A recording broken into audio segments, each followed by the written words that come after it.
Hi, everyone, and welcome to Studio Jake. I, of course, am your host, Jacob Airy. Thank you so much for joining me today. This is my vidcast where I talk about all things pop culture, from television to film to anime to novels, and also I bring you news on certain celebrities. Be sure to like this video, share it out, subscribe to my channel, help me to get to 1,000. And normally I try to keep this lighthearted. I try to talk about topics that are of interest to me, and sometimes those topics make me very passionate and angry. And that is why this video is kind of hard for me. So, child of the 90s, early 2000s, and one of my favorite shows growing up is, of course, Drake and Josh, starring Drake Bell and Josh Peck as two stepbrothers who are, kind of forced to be friends, but then eventually they do become friends. And the Drake Bell of the Drake and Josh, he has been reported missing. And I'm very upset. I'm very disturbed by this news. It's not a joke, unfortunately. This is from Fox News. It says former Nickelodeon actor Drake Bell, 36, is currently missing, with police labeling him missing and endangered. I did that because that's how the article is. The Daytona Beach Police Department reported that Bell, whose real name is Jared, was last seen driving his 2022 gray BMW in the area of Mainland High School on Wednesday evening before 9 p.m. in a missing persons post on their official Facebook page. And they said a representative for Bell's attorney told Fox News Digital that he has no comment at this time. So they also posted on their Facebook page at the Daytona Beach Police Department. So if you live in Daytona and you've seen Drake Bell, please let them know. It's not just a random, sighting of a celebrity. Now, I know a lot of people are being like, "Hey, Jacob, why do you care about this? Isn't Drake Bell this? Isn't Drake Bell that?" You know, and I really do feel for the guy. He was Me Too'd in one of the worst possible ways possible. He's been accused of incredibly disturbing crimes. Some of the most disturbing ones he has denied. He has suffered with substance abuse in the past, and in fact, he's currently separated from his wife and also the mother of his child, Janet von Schmeling. She lives in Florida with their son, which is probably why he was there, because typically he hangs out in Los Angeles or in Mexico. And she separated from him and cited his substance abuse problems as a problem. And I go back and forth because he did plead guilty to some of these crimes, and it was he was not. Like I said, some of them are pretty disturbing. He is admitting to some things, but he denies the more heinous aspects of them.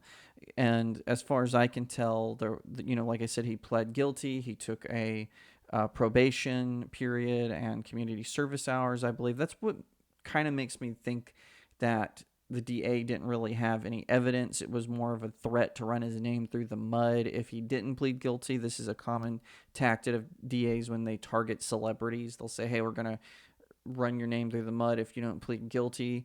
And sometimes they say, "Okay, yes." Sometimes they say no. But whatever the case may be, Drake Bell is missing. He was in the process of getting his life back together, especially after he was totally betrayed and backstabbed by Josh Peck, his Drake and Josh co-star. Josh Peck incredibly threw him under the bus in one of the worst ways possible. They were planning to do like sort of a soft reboot of Drake and Josh, but in the process they were going to make Drake look like a total pathetic loser. So Drake turned the project down. It was supposed to go to Hulu, I think, and it's just very disturbing that Josh Peck did this. We saw this with Seth Rogen, right? He threw James Franco under the bus.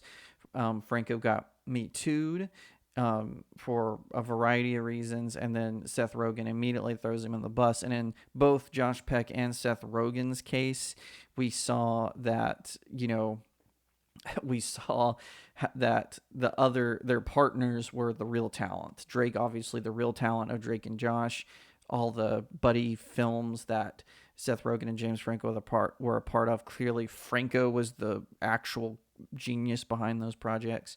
And in both, and I bring that specific example up because once again, James Franco is denying that he did anything wrong.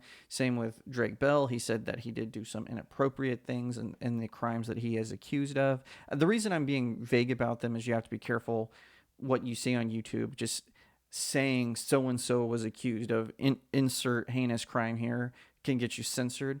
I'm not doing it to protect Drake Bell. I have no reason to doubt him. Again, he's denying certain aspects of it, and from the way I saw how the ruling turned out, I'm wondering if that there is a possibility there.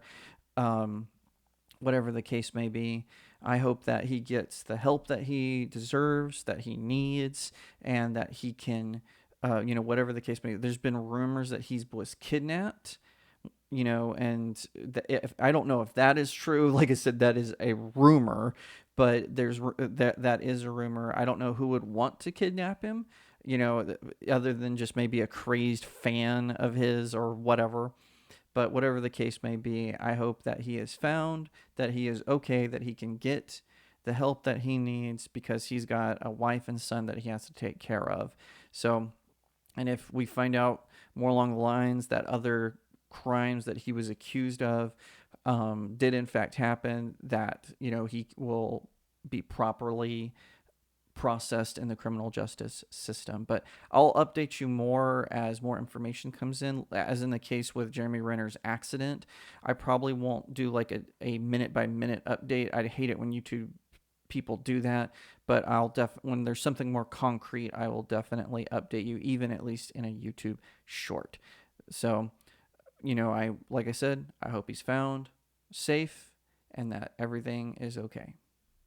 Thank you so much for watching this video. I hope that you'll give it a thumbs up, that you'll leave me a comment, tell me what you think, that you'll share it out with your friends, and of course, consider subscribing to StudioJake. I cover all kinds of nerd and pop culture topics, including film, television, anime, comic books, and so much more.